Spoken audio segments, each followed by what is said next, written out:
Representative Chip Roy calls defending U.S. national security the core function of the federal government, and he believes to be more effective, military spending needs an overhaul. There's a large chunk of the current budget at the Pentagon that can be repurposed towards the things that ought to be focused upon.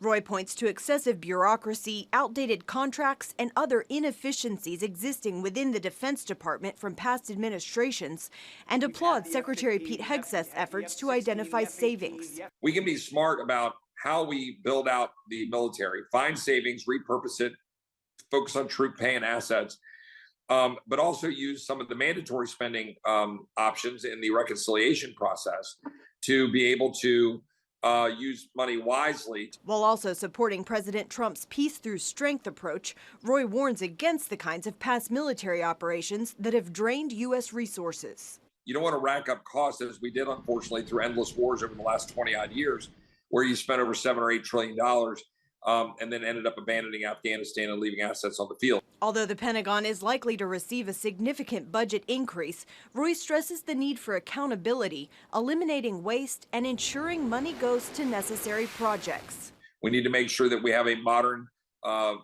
development and infrastructure with respect to our missile technology, including nuclear deterrence.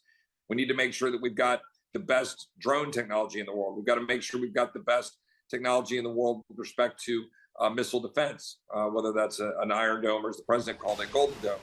Roy also worries about America's shipbuilding program, which he says needs to be re-energized, then focused on modernizing the U.S. fleet so it can continue to provide a safety net in an increasingly complex global environment.